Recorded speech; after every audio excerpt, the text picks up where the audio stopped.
right, good evening, ladies and gentlemen. It is April 17th, 2022. You're now watching Real Talk with Ronnie live.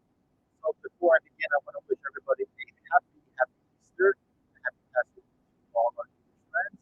Also, I believe it is Ramadan, so happy Ramadan to our Muslim friends as well. So we're back. We've got a great show tonight. We've got very big news in the upcoming weeks that I will tell you guys when it's finalized. So we are airing now live on Salem Radio, AM 970 to 9 p.m. So if you don't feel like watching me, you can at least listen to me on the radio to AM 970, or you can go to am970bsr.com, click on the Listen Live button right now, and listen to my show on the radio.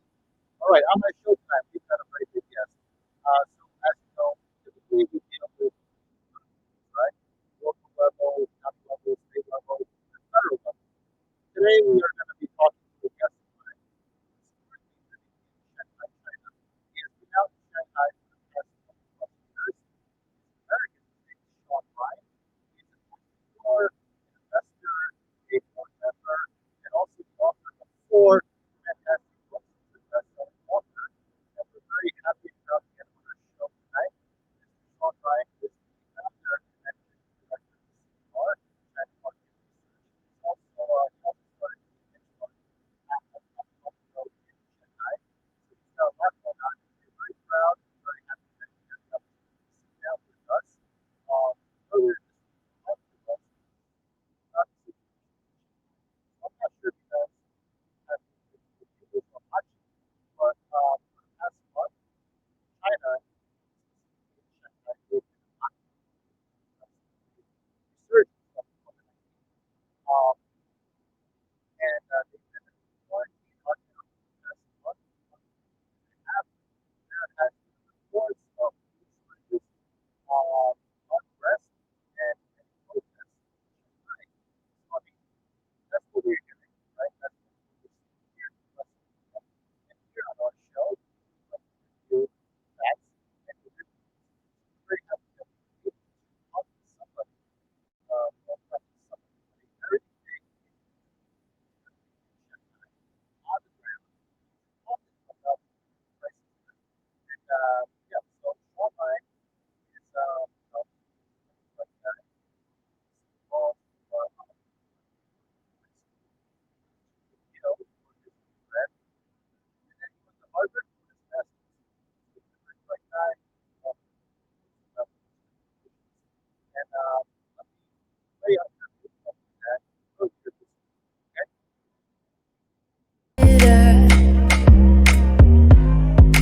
Maybe you taste different.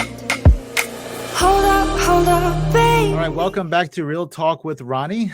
We are airing on AM 970 every Sunday night from 8 to 9 p.m. On our show tonight, we have a very, very special guest. You know, we typically deal with issues on the local, state, and national level. Today, we're going to be talking to a special guest, a very special guest, who is currently living in China. He is an American who has transplanted to China, and I believe he's been there since 1997.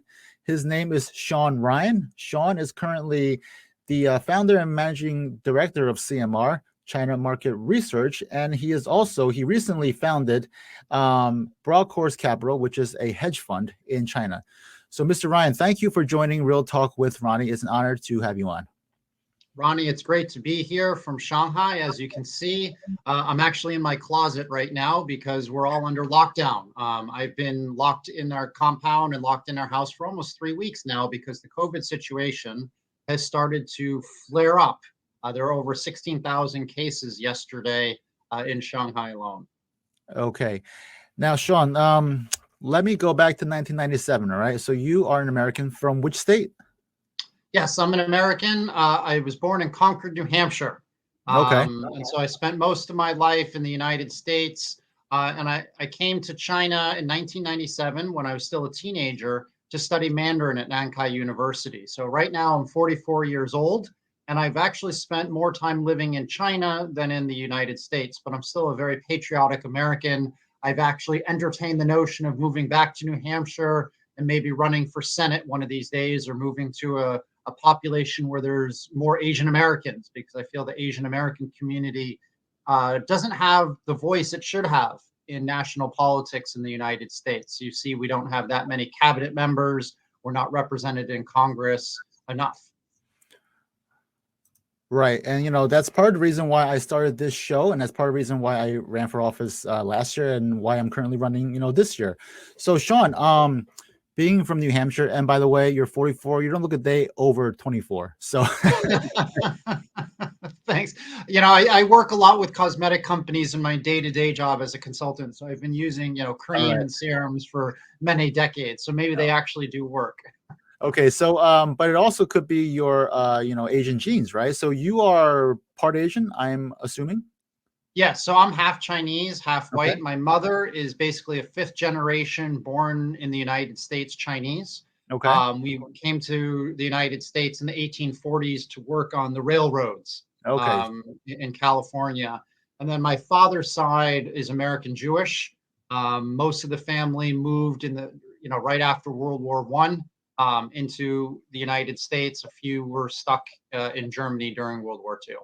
Okay, great. So you moved to China while you were a teenager to study the Chinese language, So I moved, what I would say is from 97 to 03. I spent 3 to 6 months a year in China, learning the language and doing research. At the time, I was still a student at Harvard. I did my graduate studies at Harvard on China's economics. So I was going back and forth between Shanghai, Tianjin, and Cambridge. It was in 2003, so 19 years ago, that I moved to Shanghai full time. And I've been living here for the last 19 years. Okay. Where did you go to college? I went to McGill. Okay. So I went to this in prep Canada, school. right? Yeah, in Canada. So I Right. went to this prep school in the United States called St. Paul's School, which I absolutely love. I'm actually on the board of trustees now. A lot of politicians, since this is a political show, like John Kerry went there, Bob Mueller, the former director of the FBI. So I think I wanted to experience international living, and I wanted to see how a great but small country views the American might. So I decided to go to Canada because I wanted to see how Canadians viewed American power. Some might arguably call it American imperialism. And I wanted to see how even, maybe arguably America's closest ally viewed Washington, D.C. But after going to McGill, absolutely loved it. I decided I had to go back the establishment route, which is why I went to Harvard, because I wanted to see how power, was taught in the American setting. So I moved to China full-time in 2003. So I graduated from Harvard in 2002. And was bouncing back, trying to figure out what to do. And then in 2003, I moved here full-time to work in venture capital. So I did venture capital for a couple of years. I did a startup for a year. And then in 2005, October, when I was 27 years old, I set up the China Market Research Group. So we've been running this company for 16 and a half years. Basically, Ronnie, what we do is we help multinationals, private equity firms, hedge funds, and governments understand what's happening in China. And we help them develop either marketing and sales strategies or due diligence into potential investments. So we work with companies like Apple, KFC, developing their China strategies. On the investor side, we work with companies like Fidelity or Warburg Pincus on their due diligence side. So what would you say has been the biggest change in Chinese society from when you first landed in China until now? I think most relevant, I think, to Americans is just understanding how poor China was when I arrived in 1997. A lot of people that I spoke to said that eating meat was a luxury. A lot of people were just struggling. When I went in Tianjin, which is a city of 10, 12 million people, that first year when I got there, you'd see hundreds, if not thousands of people on the street with cardboard signs standing up saying, "We will work for days." People in Chinese were hungry. Now, when you look at it, it's the per capita income has crossed 10,000 US dollars. So China has really, in many ways, gotten out of the potential risk of the middle income trap. People are able to eat a good life. So you have the billionaire and the multimillionaire sector, which are powering sales. So for instance, China is the largest market in the world for Ferrari. largest market in the world for Porsche. But I think very importantly, Ronnie, is the Chinese government needs to be given credit for uplifting China's poor. And in many ways, over the last 40 years, especially in the last 25 years since I first arrived in China, China's government has helped the poor in China more than the American government has helped the poor in America. You can see per capita GDPs are rising. You can see metrics for span is increasing, education attainment, gender equality. It's all improving in China. And you don't really see that in the Western media and publications like the New York Times or the Wall Street Journal, which I believe are not balanced on China's growth over the last 25 years, and which show a view of China that lacks any sense of objectivity. All right. So, why do you think within Western media there has been sort of like this biased reporting that is not necessarily, accurate in your mind? I think there's three reasons. I think first, a lot of it comes down to imperialism and just arrogance, frankly. I think democracy is great for America, and I'm a huge supporter of it. But I think when you come into the Chinese context, I'm not sure it would work particularly well. I think countries should have their own self-determination, and the Chinese people are satisfied with what's happening with the Communist Party in China. Hey, The Shaun. first thing is the American media, I find, is to be very imperialistic, very arrogant. Second, when you look, a lot of the correspondents in China, and I've known the top ones, or not top, I should say famous ones from the Wall Street Journal, New York Times, most of them for the last 20 years, a lot of them don't speak Chinese. You can look at Gaddy Epstein, who was the bureau chief for The Economist magazine in China, and he's now the China affairs editor for The Economist, based in Brooklyn, New York. So he's been managing stuff for 20 years. He doesn't speak Chinese. You would be shocked at how many New York Times and Wall Street Journal reporters don't speak Chinese. But how are they supposed to explain to my fellow Americans and me what's happening in China when they can't communicate with Chinese? And then the third, and this is really devastating, Ronnie, and something I'm very upset about. In the last several years, American Congress has allocated $300 million to denigrate China's One Belt, One Road in international media. So the United States is actually they're actually paying people to write negative media on China's rise. And Congress is trying to push through another $500 million bill to do the same. So very soon, we're going to see almost $1 billion of our tax money, my tax money, that's not being paid to help Americans who are poor in New Jersey, Americans who are poor in New Hampshire, but to denigrate the Chinese system. And I don't really, I'm very critical of most American media outlets right now, Ronnie, towards China, because they're just not objective. They're literally either unqualified, arrogant, xenophobic, or they're being paid to attack China. Okay. Another thing about China that the Western media likes to talk about is that there is a systematic genocide of the Uyghur population, right? Is that true? No, I've never seen any evidence of that. So I'll give you two things, Ronnie. One, I went to Xinjiang last year twice. I spent several weeks. I went to 5 cities. I went to cotton fields. Most of the cotton fields are actually owned by the Uyghurs, the ethnic minority group there. And I talked to them about what their quality of life was like. And the vast majority of them were very supportive of what the Chinese government has done up there. I'll give an example. I interviewed a guy, he's an old farmer, cotton farmer. And he said, Shaun, 20 years ago, I used to pay 2 or 3 RMB a day. So about less than 50 cents a day for a worker. Now he's paying 300 RMB a day for a worker.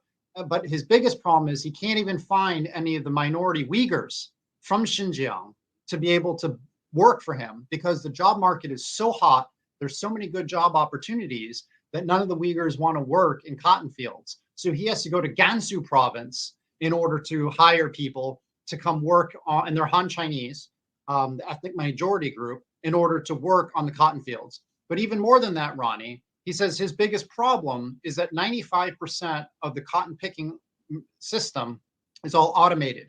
And the best equipment in the world comes from the good old United States. And because of Trump and now Biden's economic sanctions, this farmer is not able to buy John Deere equipment anymore. And that's his biggest problem because he wants to buy American equipment. So I traveled all over Xinjiang, interviewed hundreds of people. I saw zero evidence of genocide. I've seen zero evidence of forced labor. Now, that doesn't mean there could be some policies that are open for criticism.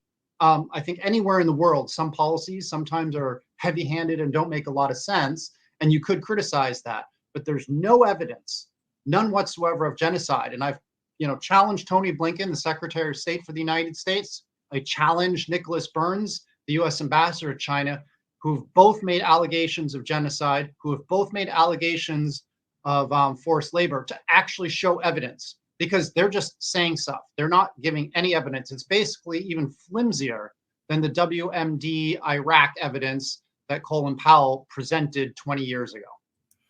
Right. Now, Shaun, where do you see the future of U.S. China relations going? Do you think the U.S. and China will ever go to war? I'm really scared about this question, Ronnie, because I love the U.S. Like I said, I've thought about running for Senate, but I also love China, where I've spent the majority of my life. I'm the type of person who believes that a strong America and a strong China that cooperate together are good for the American people, good for the Chinese people, and good for the world.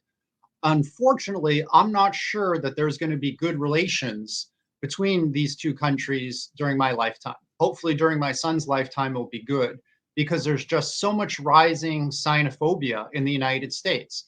It's basically, in polite society, in the quarters of power in DC, it's okay to denigrate Chinese. It's okay to say that any Chinese person could be a communist spy. It's okay to say that any Communist Party member in the US, and there are a lot who study there, are evil, committing genocide, and are spies. And this is creating a lot of violence. My Asian side has experienced a lot of violence and a lot of hate over the last 2-3 years in the United States. And that scares me. You only see the mayor of New York is really one of the few national figures who stood up and said, we need to apologize to the Asian American community in the United States. We need to let them know they're us. They're one of us. They are Americans too. We haven't seen very strong criticism of the attacks and of the overwhelming xenophobia. That's one thing. And I think, Ronnie, you can also see what's happening with Russia. Now, I'm against the Russian war. Be very clear on that. I don't like Russia invading Ukraine. But there are probably some reasons to say that the United States and NATO were very clean, would be naive. There must have been something that precipitated the war, which, again, I'm very against. But right now, the United States is banning all things Russian, and they're going after Russians. That's wrong, okay? You can see there's, famous Russians or even not so famous Russians who play piano in Montreal. They were not allowed to play in a recent concert because the Canadians said he's Russian. But this person didn't have anything to do that we know of when it comes to the Russian. I think if there's any criticism, right, that criticism should be aimed at the government, not the people, right? Because exactly. there might be people in the U.S. who are skeptical of the CCP, right? But to label all Chinese people or all Russian people as bad, that's just very, very wrong. It's racist. It's racist. It's bigotry. It's xenophobic. If you want to criticize the Chinese government or the Communist Party of China, that's okay, right? That's what governments do. But you can't label all Chinese then as potential collaborators in evil. So I'm very worried, Ronnie, over the next 20 years, because you can see it. Republicans and Democrats alike just take this blame China for everything. And that's wrong. I'll give another example. After Russia invaded, the United States, Biden threatened China and threatened Xi Jinping and said, if you're going to continue to do business or buy oil with Russia, you're going to face the repercussions. Now, Prime Minister Modi in India has increased the amount of buying of Russian oil, but you don't see President Biden threatening the Indians in the same way that he's threatened China, even though actually India is buying more and in many ways are worse of a quote unquote bad actor from the American sense by collaborating with Russia. Well, I, for one, believe that President Biden's threats don't really scare anybody. But that's another story for a different day. I'm not sure he remembers his threats. Right. Yeah. Well, you've got a senile president. Right. Where do you see the future of China and Taiwan relations going? I mean, do you think China will, at some point in the very near future, go into Taiwan, sort of what Russia is doing now, and kind of take it by force? So until 2 years ago, I didn't think China would ever consider taking Taiwan by force. I think they were okay with the status quo, slowly trying to integrate again. I think most Taiwanese and most Chinese get along very well. They speak the same language. Culturally, they're very similar. There's a tremendous amount of business. I've been nervous in the last 2 years because the United States, not because of the DPP or President Tsai in Taiwan, but because of what if the United States pushes too far, if the U.S. crosses a red line, then China might feel compelled to have to move. I think China is willing to step back and have discussions all over the place. But when it comes to sovereignty issues, that's when they're not willing to back down. I don't think the second part, Ronnie, is I'm worried that the United States and China will have an accident, and that will force a war. So here in Shanghai last year, American spy planes were flying over quite a bit. And so I'm worried that there could be an accident like there was in Hainan 20 years ago, where a U.S. spy plane is flying over China and there's an accident and gets knocked down, and that the bloodthirsty politicians in the United States call for a war. I'm nervous about that. I love the United States, but I think my fellow Americans need to realize we are not a peaceful nation. We have warred with 37 countries since the end of World War II. China has not fired a single bullet outside its borders in war in 40 years. The United States has military bases in over 80 countries. China only has one military base outside of China. So the US, we need to realize that where we once might have been considered the world's policeman, we might have once been considered a good presence internationally at creating a better world, that we were once considered a beacon of light. Really, in the last 20, 25 years, we're no longer viewed with such benevolent eyes in the rest of the world. We've become warlike.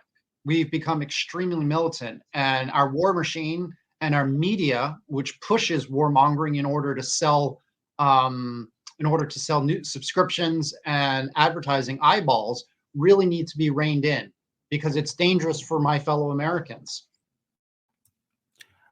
Do you think, Shaun, in your lifetime or in our lifetime, China will surpass the U.S. as the most powerful country in the world? China, in the next 5 years, will surpass the United States as the most powerful country in the world from an economic standpoint. You can see 10 years ago, Ronnie, the U.S. was the largest trade partner of about 150 countries, China about 50.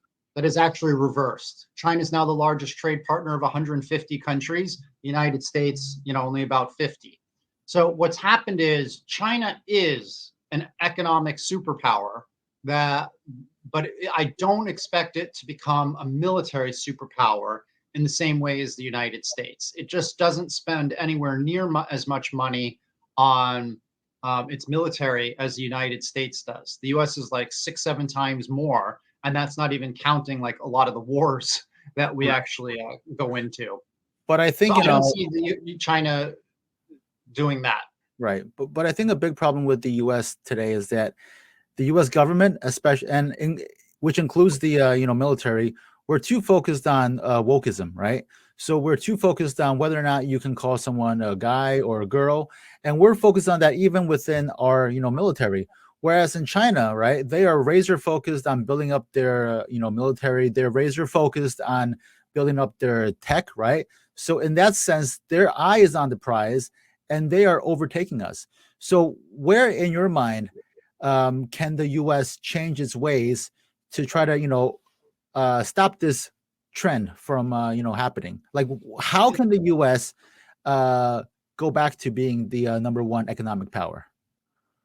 I think the United States needs to focus on itself instead of spending hundreds of billions of dollars a year attacking other countries. Imagine how much money, almost $2 trillion, was spent in Afghanistan. Imagine how much our schools, our roads, our metro stations could have been improved if that $2 trillion was spent in the United States. If Right. Instead of bombing and running 80 military bases overseas, we spent that helping the poor people in the United States. then we could have a stronger America.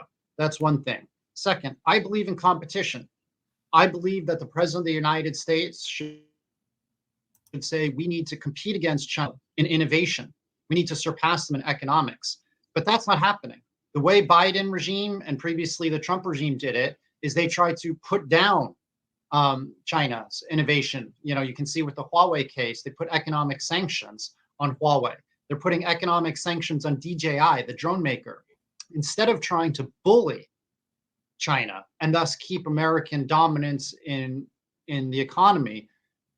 The United States needs to focus on pushing competition, pushing innovation, bettering ourselves. Let's have the United States beat China fair and square, not through economic sanctions, not through economic coercion, not through forcing and containing China down. Let's beat them fair and square. Right. Well, when President Trump was in power, right, he said, he made the argument that it wasn't fair and square because for the longest time, there has been a trade imbalance between U.S. and China. So what are your thoughts on that notion? Trade balance is not a negative thing. A trade balance is actually good. The trade balance in many ways was good for China and the United States. Why? Because China was able to attract initially low-end manufacturing jobs, apparel, toys, producing things that American workers didn't want to make anymore. That's the first thing. Second, the Chinese laborer produced Nike shoes, Apple iPhones, all at a good price. So it improved the quality of life for the American consumer. It was a real win-win. And the Chinese got good, cold, hard American currency, and they were able to create jobs. So the relationship was good. Now, when it comes to some parts of the trade balance, well, you got to look. The United States banned the export of a lot of higher end products from the United States to China because they were scared about the evil red commies getting access to certain technology. So I think if they opened up and allowed more exports to China, the trade balance would have been reduced because the Chinese would have been able to buy more. Second, it's just a natural progression. As China gets richer and they're able to, and the United States manufactures stuff, then the Chinese are going to buy from the US. The Chinese are the biggest importers of a lot of American agricultural products, from soybeans to pork to chicken feed. So it's not about hurting, it's not about saying China's wrong and forcing China to buy more. It's the United States needs to make more that the Chinese and the rest of the world wants, and that could be in services like banking. It could be in, agriculture. It could be in high-end technology. The problem is the United States just stopped making things. The United States economy just isn't as competitive as it was 20, 30 years ago. Okay. Now, China is known as a communist country, right? Being in China for 20 years, do you feel that your rights or liberties in China are any more restricted than they would be if you were in the States? I think it's more restricted in some ways, but less restricted in others. So I'll give an example. You definitely have restrictions on, say, the internet, right? You can't get access to Twitter. You can't get access to Facebook. You have to use a VPN. However, most people in tier 1 cities who are young do have access to VPNs. We did a project for a major US media organization, and we found that 80% of people between the age of 20 and 30 in tier 1 cities in China, Beijing, Shanghai, Shenzhen, actually use VPNs. So you have restrictions on that. That's true. And I think the Great Firewall is what we call it, is something that I think needs reform. I think that the internet controls are too strict. It's something that people can legitimately criticize because it exists. Okay, you can't criticize, China's government for genocide when genocide doesn't exist and no evidence has been proved. But you can criticize China for the Great Firewall because it's real. That's one thing. But on the other side, I think there are more freedoms here in some ways. Now, for instance, I can walk the street at 2 a.m. and I'm not scared about being hurt because there are no guns here. Police don't even carry guns. In the United States, try walking at 2 in the morning in New Haven. Try walking at 2 a.m. in Baltimore. Or in Central Park, right? In Harlem and New York City. I mean, now if you walk in New York City at 2 p.m., you actually might get hurt also. Yeah, it's just not a safe situation. So to me, I think being able to walk in the middle of the night without fear of being gunned down by gangs, criminals, or cops is a more important human right than being able to carry a gun.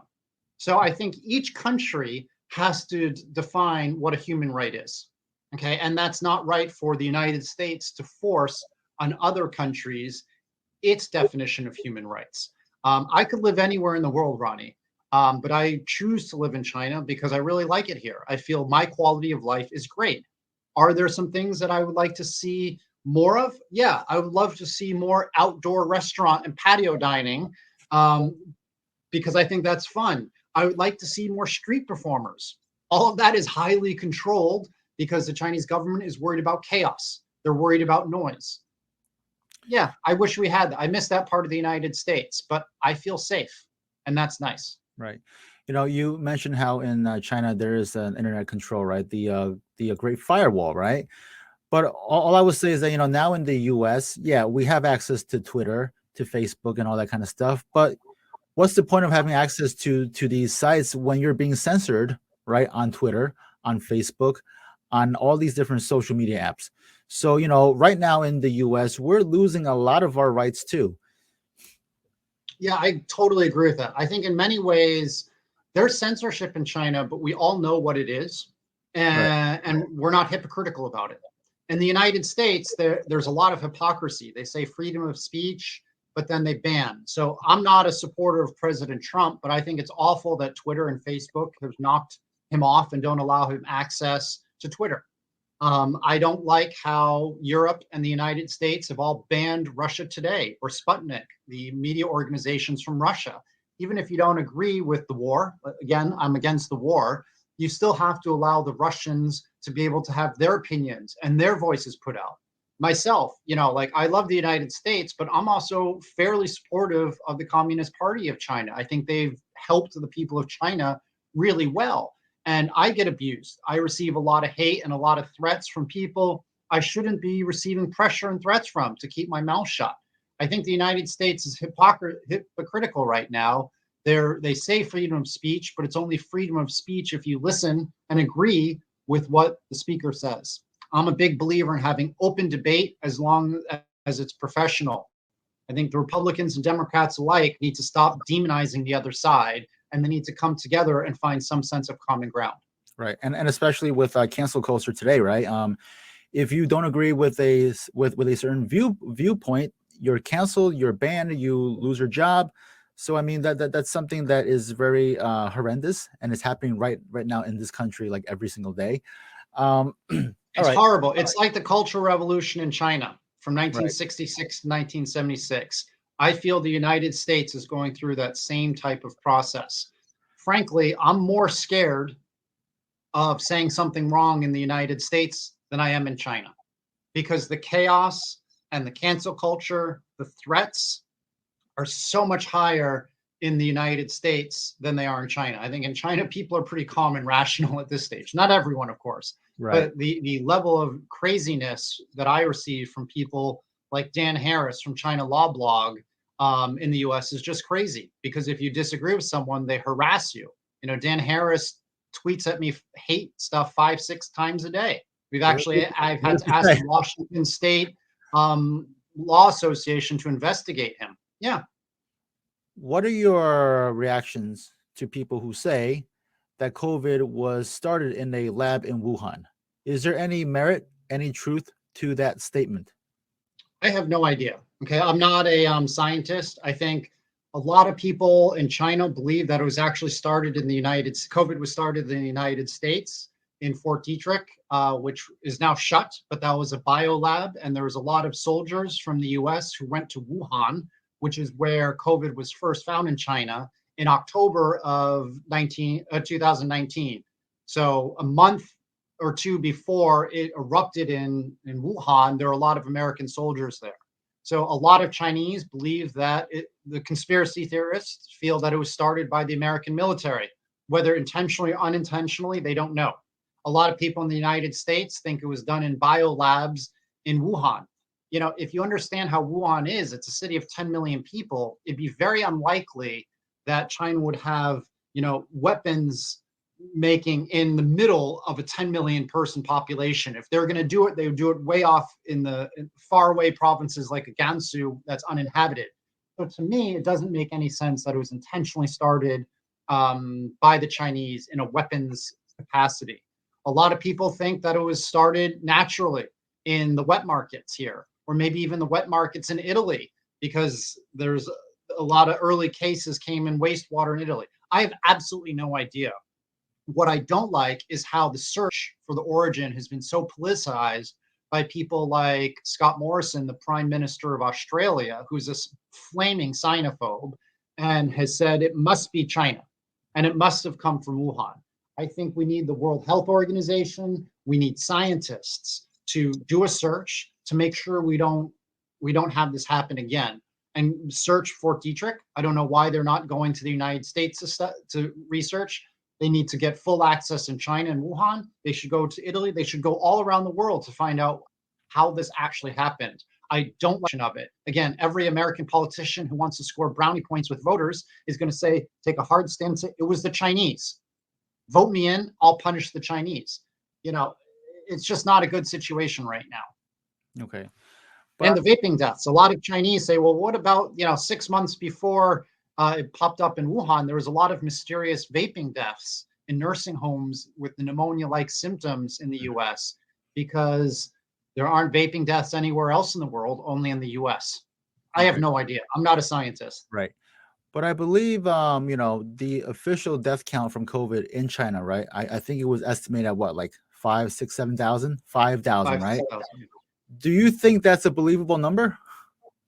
I do, actually, because the situation was so bad in Wuhan, the government shut Wuhan very quickly. And so it wasn't able to spread into other cities. And in that first 4 to 6 weeks after it spread, they shut all of China down, which would stop the contagion rate. I've been in China for 2 years now during COVID, and our life was relatively normal. I mean, we had to wear masks. We had to show health codes. Sometimes if we traveled, we had to show COVID tests. But in the last 2 years, I traveled to almost half of China's provinces. I went to Tibet twice. I went to Xinjiang twice. I went to the south, the north. Life was relatively normal in all of these cities. And as we can see in Shanghai the last 4 to 5 weeks, if there is a lot of COVID, life is anything but normal. The government is willing to implement very heavy policies to stop movement. So they're very nervous about COVID spreading everywhere, and they will put in policies. We haven't seen those policies in the last 2 years because there just wasn't that much COVID in the country. Okay. So speaking about the lockdown right now in Shanghai, right? I, for one, was kind of shocked that the situation in Shanghai has gotten this, bad. How did it get this bad? And what are your thoughts on the government and how they are handling this new lockdown?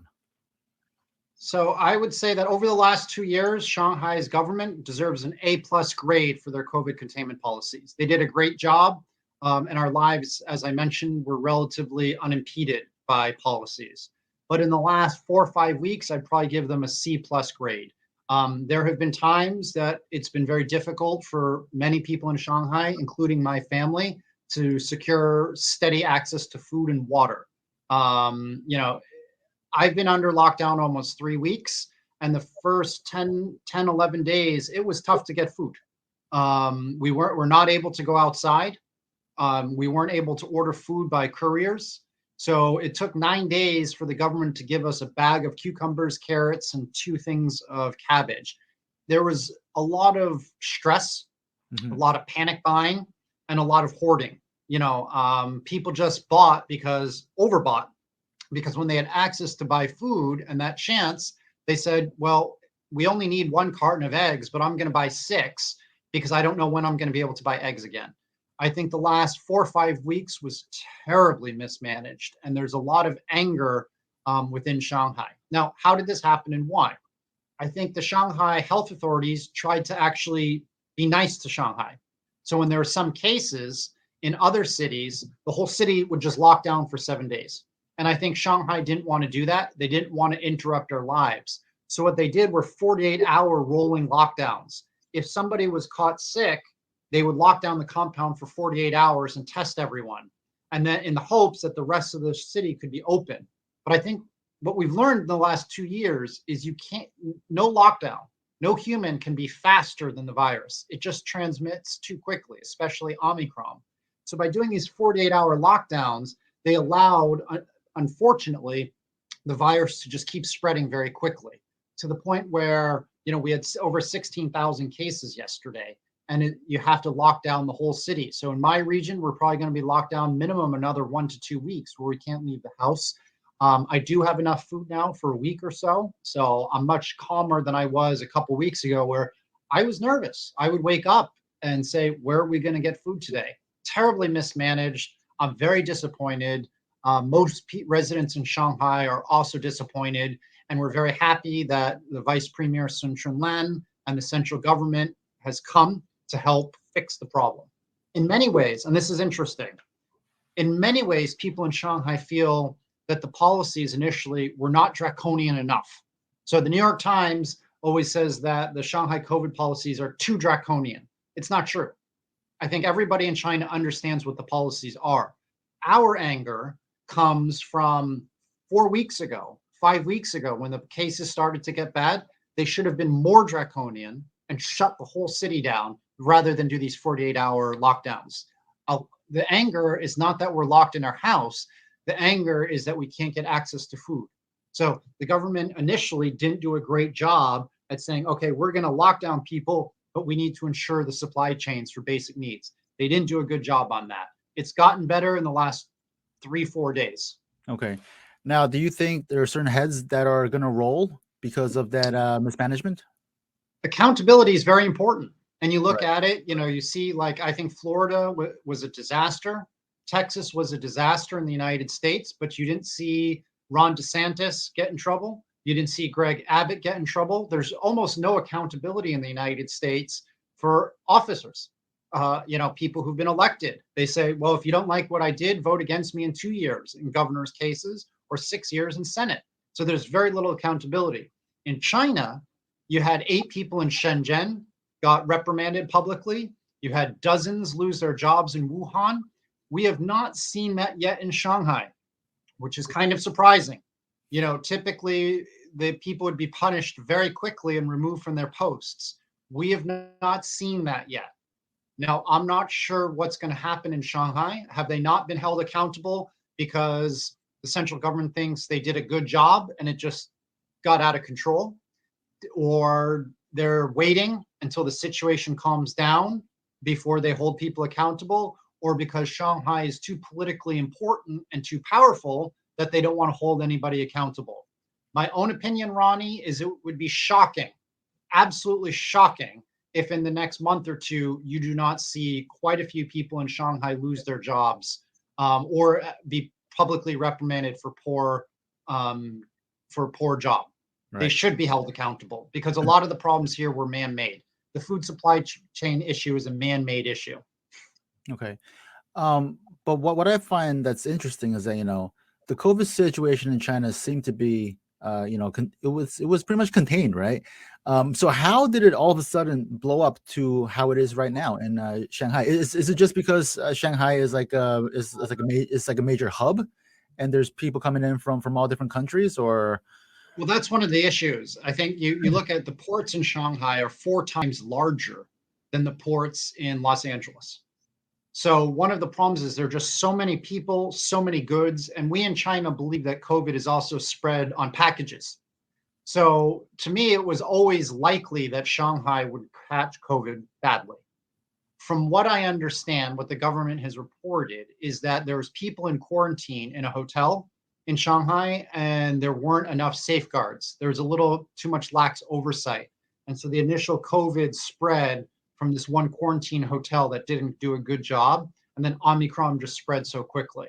I don't know if it's true or not, but I've always actually been worried about this. So for 2 years, I've been saying that they should reroute planes, not into Shanghai, but they should reroute all international flights into less important cities, economically less important cities, because having Shanghai come to a standstill is going to have a grave impact, not just on the Chinese economy, but also the global economy. And unfortunately, it turns out I was right. We're having a major impact now in Shanghai. And I think, it would be naive to think that this won't have an impact on China's GDP. When you have a city of 24 million, the richest city, that is so powerful, it's combining the weight of LA ports, the finance sector in New York, Chicago, all of this in one area. It's going to have an impact. And it's also going to have an impact on American companies like Tesla. Tesla's first factory outside of the United States was in Shanghai, and that's been closed. So you're going to have a lot of problems for a lot of companies on their profit margins. Okay. Can you think of a few things that China does better than the U.S. and vice versa? What are some things that the U.S. does better than China? So I think clearly China is much better than the United States on infrastructure. You look at the subways, the high-speed trains, the roads, they're absolutely incredible. I mean, I was just in Tibet and I was at almost 15,000 feet and I was still able to get great internet access. The roads are having a palpable effect on improving the quality of life for everyday Chinese. They're able to buy more products. Farmers are able to sell products in e-commerce. I think, if you go on Amtrak, it's a national embarrassment. You go on the highway systems like I-95 near Boston, it's an absolute embarrassment. The United States should learn from China's infrastructure prowess. Boom.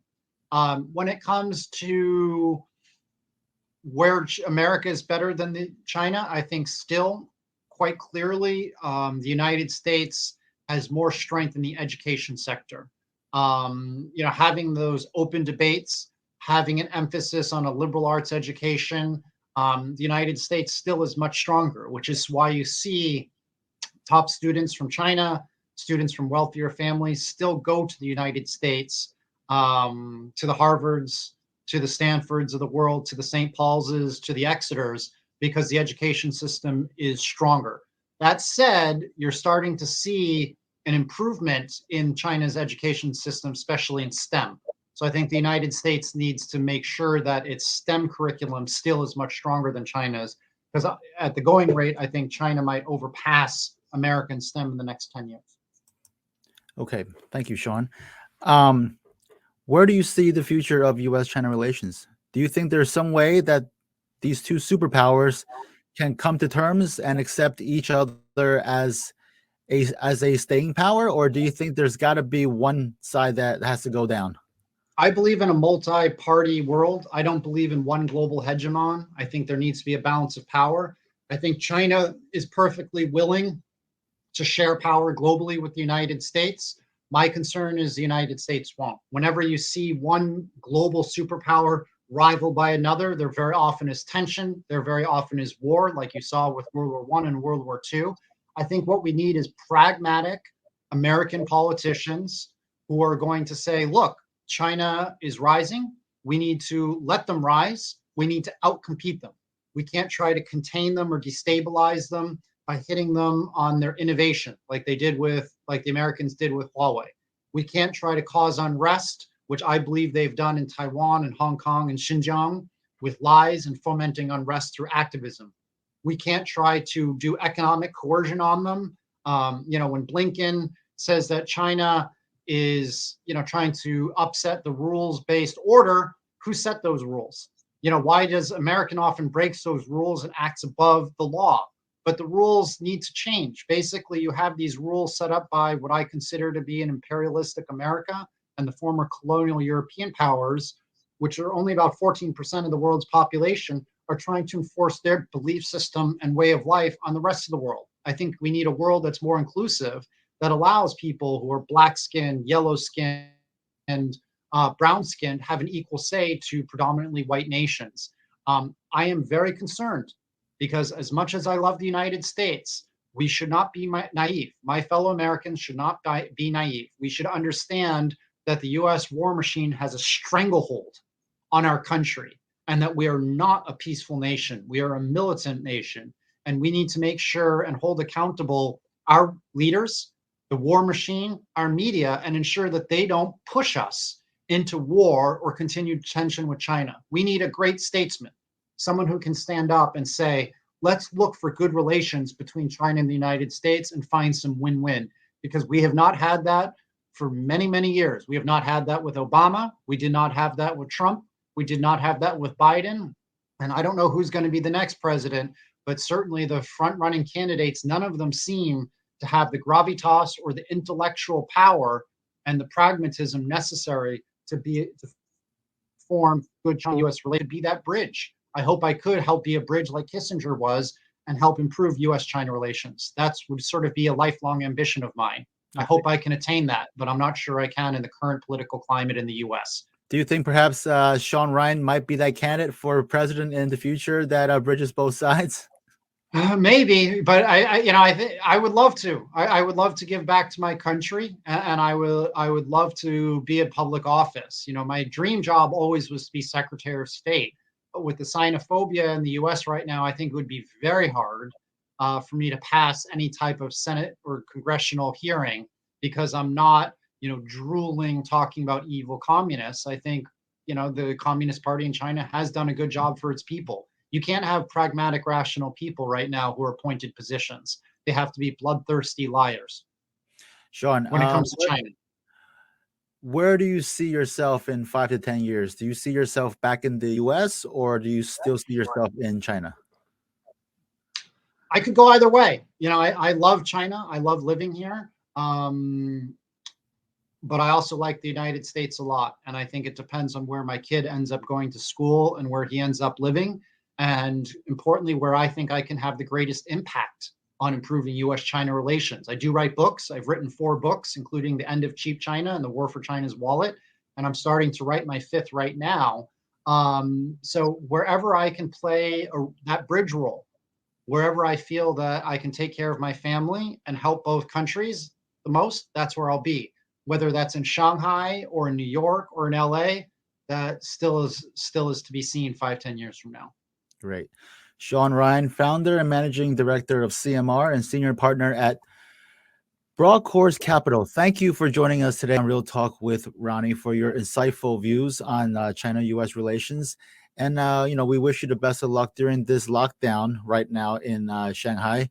We hope you're able to get all the food that you and your family need. And we'll be catching up with you in the near future to see how, everything's going. Thank you. Thank you for having me, Ronnie. Maybe you taste different. Hold up, baby. All right. What a great interview with Mr. Shaun Rein. So as you can see on our show, we talk to many different folks from, different fields. We don't just cover politics. We cover, what's happening in the international setting too. So Shaun Rein is currently in Shanghai. He's on lockdown there because of the resurgence of COVID. So we hope that him and his family are able to get all the food that they need, and that everybody in Shanghai and China and the U.S. and the world, that we're able to get past COVID-19 once and for all in the very near future. All right. This week I was honored to be able to give a lecture at the University of Management and Technology in Pakistan. And you're probably wondering, how the heck did I give a lecture in Pakistan? Well, through the beauty of modern technology, right? So I was able to give, excuse me, I was able to give an online lecture, a seminar to the university in Pakistan about what my thoughts were as an American on the crisis that's going on in Pakistan now. So if you're not aware, in Pakistan, during the course of the last week or two, they had a vote of no confidence in their prime minister. Okay. Their prime minister was a cricket star, right? Prime Minister Khan, right? He was a big cricket star, a celebrity. He was voted into office, I believe, in 2018. And then a couple of weeks ago, he was voted out, and they have a new prime minister now. The new prime minister now he's the brother of a former prime minister in Pakistan. And the reason why this is newsworthy is because, well, it's not every day that that a country gets their prime minister, booted out of office.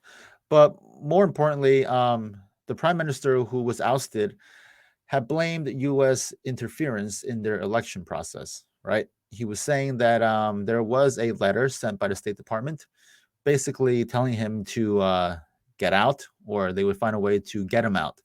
And then shortly thereafter, there was a vote of no confidence in his government, and then he was out of power. So he is claiming that the current prime minister there now is a puppet of the U.S. and that the U.S. is, is butting their nose into domestic policies of other nations. Now, whether or not that's true, I don't know. I don't represent the Biden White House. I don't know what was in that letter, right? But I believe the sentiment on the ground in Pakistan right now is that if it is true, if there is credence to this notion that the U.S. did in fact um, have some say or have an involvement in the ousting of the prime minister, I think the great majority of the population would be on the side of the former prime minister, right?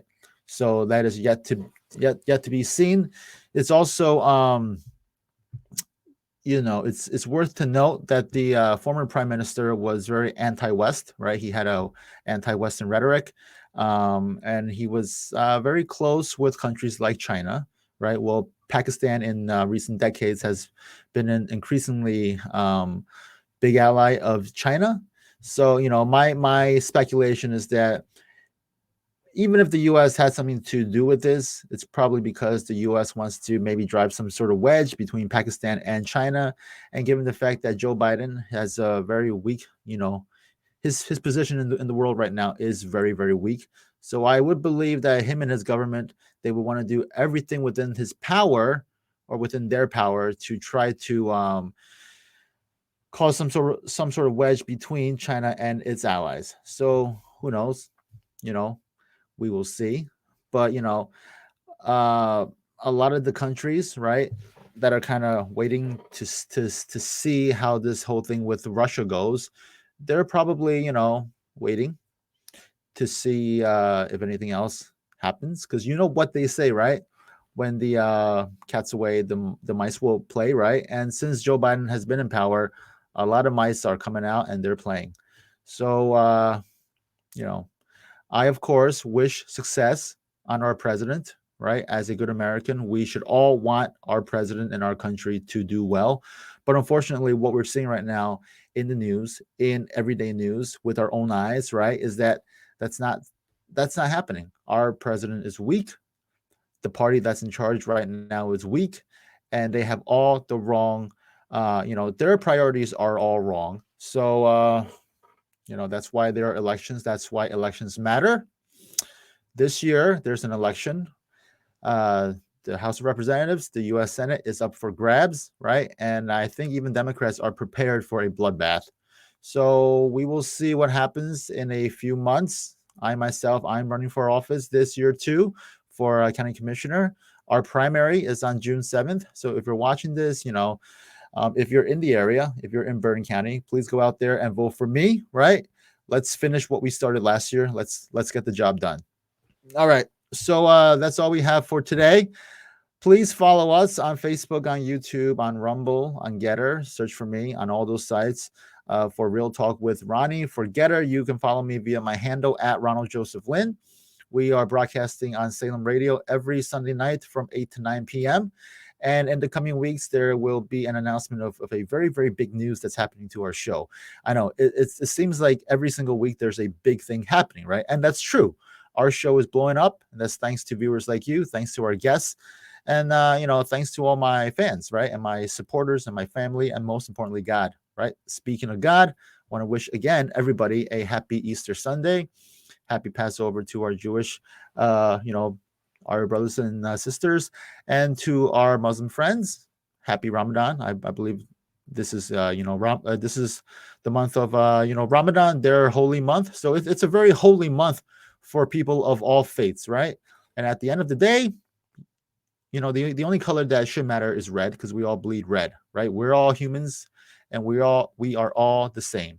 So let's just stop the hate and promote more loving, right? Okay, so if you want to come on our show, please email us, realtalkwithronnie@gmail.com. Okay, realtalkwithronnie@gmail.com, and we'll find a way to get you on. Okay, so If you want to come on, now is the time to email us because our schedule is packed. It's packed. So the sooner you email us, the sooner we get you on our calendars, the sooner we can have you on. All right, guys, it is April 17th, 2022. You're now watching Real Talk with Ronnie live. Thank you for being with us today. We will be back, I believe, this Wednesday for another edition of Roundtable, all right, of our Roundtable show with Real Talk with Ronnie, where we will have, I believe, 2 or 3 really fantastic guests. And in the coming months, we will have more great guests. And I believe one of the guests who will be coming on is a medical doctor who is a specialist and expert in the opioid crisis, which is a huge crisis in the U.S. In the past 20 years, almost 1 million people in the U.S. have died because of the opioid crisis. It is a disease and an epidemic that is largely man-made, and we can stop it, right?